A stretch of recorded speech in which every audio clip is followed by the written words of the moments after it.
Eu queria cumprimentar o senador Eunício Oliveira pelo pronunciamento feito aqui, demonstrando a sua preocupação com a infância e adolescência brasileira, mostrando a sua preocupação no combate ao abuso e à exploração sexual contra crianças e adolescentes, que infelizmente apresenta altos índices no estado do Ceará. Quero cumprimentar também e registrar a presença do nosso amigo Mauro Benevides, deputado federal, que já foi presidente do Senado Federal. Seja bem-vindo, nosso grande amigo, e parabéns também pela sua iniciativa de estar sempre acompanhando o trabalho no Senado Federal, além de desenvolver um excelente trabalho na Câmara dos Deputados. Mas eu vim aqui falar hoje, senadora Ana Amélia, nossa presidenta, senhores senadores e senhoras senadoras, com uma questão que é de extrema importância em nosso país e foi alvo de uma matéria extensa no programa Fantástico, que é a questão da mobilidade urbana e da acessibilidade. Pesquisa do IBGE, divulgado no ano passado, no mês passado, aliás, mostra claramente que 95% dos domicílios urbanos brasileiros não há rampas de acessibilidade. Se considerarmos que no Brasil existem hoje 45 milhões de habitantes com alguma deficiência visual, auditiva, intelectual, motora, esse número corresponde hoje a 24% da população. Então, senhores senadores, o censo de 2010 mostra que a deficiência mais frequente na população brasileira hoje é a visual, com cerca de 35 milhões de pessoas, 18%, que sofrem com a dificuldade de enxergar. No contexto das deficiências, queria destacar aqui que a educação e a capacitação das pessoas forma um problema muito sério, muito mais sério no nosso país. A deficiência intelectual, que exige de nós todos uma atenção especial. A deficiência intelectual, como todos nós sabemos, é a presença de alguma dificuldade de cognição ou de escolaridade. Conforme a Organização Mundial de Saúde, 10% da população mundial tem hoje algum tipo de deficiência. E destes, 50% são indivíduos com deficiência intelectual. No Brasil, os deficientes intelectuais são 13 milhões de pessoas, boa parte dos quais poderiam estar trabalhando. Entretanto, apenas 2% estão empregados. Isso mostra que as pessoas com essas deficiências, em geral, não são absorvidas pelo mercado de trabalho formal. Entre as regiões brasileiras, o norte, a nossa região norte, apresenta menos deficientes mentais e intelectuais. Roraima aparece ao lado de Santa Catarina como os 2 estados brasileiros onde há menores incidências de deficiências.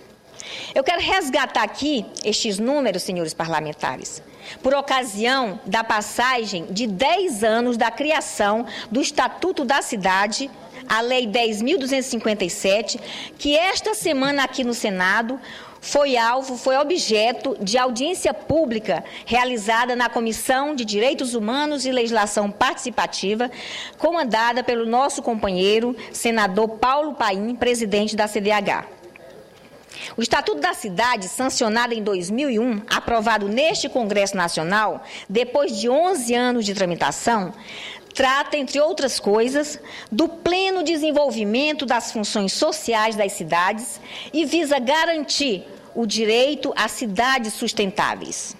Dito de outra forma, o Estatuto da Cidade trata do direito de todos os indivíduos da terra, à moradia, ao transporte, ao saneamento básico, ao trabalho, ao lazer e aos demais serviços públicos.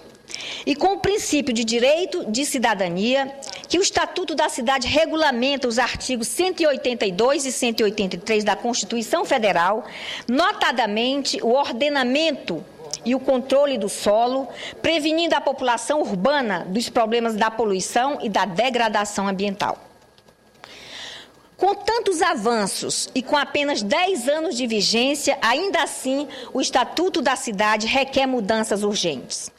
O crescimento econômico e a explosão demográfica que o país vem registrando nos últimos anos, aliado ao aumento dos problemas sociais, ambientais, econômicos e territoriais, estão a cobrar modificações no Estatuto da Cidade.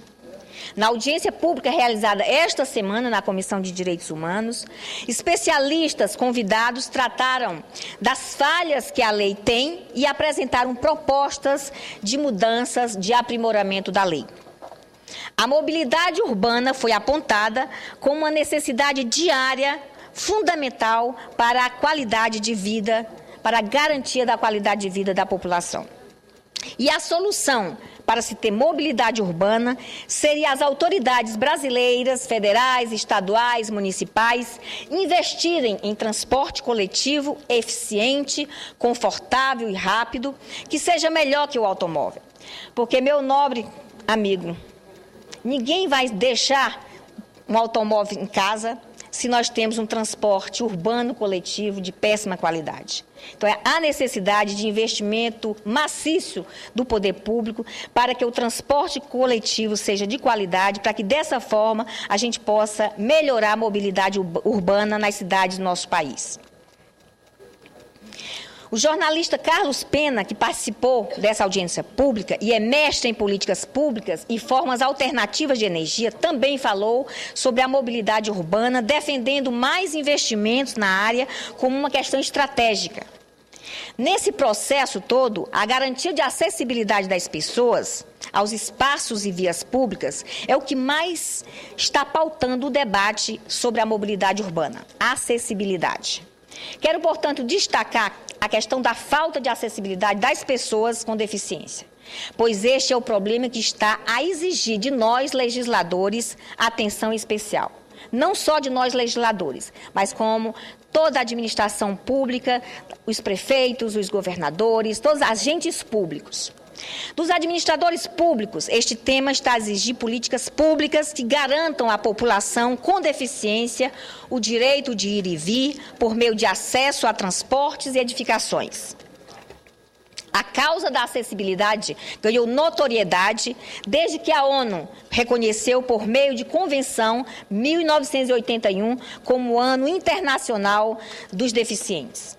No capítulo que trata da família, da criança, do adolescente, do jovem e do idoso, o artigo 227 da Constituição Federal determina em seu parágrafo 2º que a lei disporá sobre normas de construção dos logradouros e dos edifícios de uso público e de fabricação de veículos de transporte coletivo, a fim de garantir acesso adequado às pessoas com deficiência. Senhora Presidenta, senadora Marta Suplicy, estamos em ano de eleições municipais e o desafio maior dos candidatos e candidatas a prefeito, a vereadores, é com certeza convencer o seu eleitorado de forma clara e inequívoca que compreendem a acessibilidade como direito de todo cidadão e cidadã. Um direito, aliás, não apenas ao exercício físico de ir e vir, mas também de crescer junto com o resto da população, de seu município, do seu estado e de nosso país. Por oportuno, vale lembrar aqui iniciativas relevantes do governo federal que buscam promover a igualdade e a acessibilidade. É o caso do programa Minha Casa Minha Vida, que garante a construção de casas adaptadas com todas as características de acessibilidade. Para minha satisfação, este recorte de acessibilidade numa política pública tão relevante de nível federal se baseia em demandas que apresentamos a esta Casa. Neste programa, o eixo acessibilidade prevê a construção de 1.200.000 moradias adaptáveis. As obras de mobilidade urbana da Copa do Mundo de 2014 e do PAC 2 também serão adaptadas aos portadores de deficiência. Em Roraima, nosso estado, por exemplo, nosso compromisso com a acessibilidade das pessoas assegurou que os conjuntos habitacionais do Minha Casa Minha Vida destinasse uma parcela das unidades habitacionais às pessoas com deficiência. Esta experiência bem-sucedida que transformamos em projeto de lei nesta Casa é agora incorporada ao Plano Nacional dos Direitos das Pessoas com Deficiência. Portanto, senhora senadora, reforço aqui a importância de adequação do Estatuto da Cidade à realidade atual, ratificando o que afirmou a própria gerente de projetos do Departamento de Planejamento Urbano do Ministério das Cidades, Carolina Baima, de que esta lei necessita de mudanças. De acordo com a gerente, um dos desafios do Estatuto é promover a acessibilidade urbana como forma de garantir a inclusão social das pessoas com deficiência.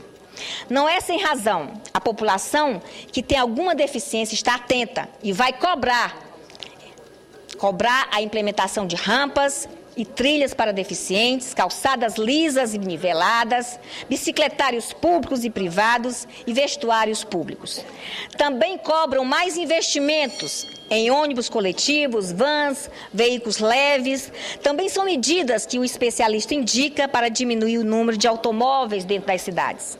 Para concluir, senhora presidente, lembremos que todas as garantias legais conquistadas aqui se deram não como dádivas do governo e de parlamentares, mas sim como fruto da mobilização política dos atores sociais envolvidos na causa das pessoas com deficiência.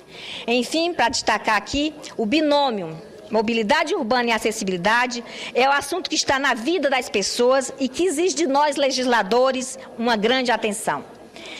Era o que tinha a dizer, senhora presidenta. Muito obrigada.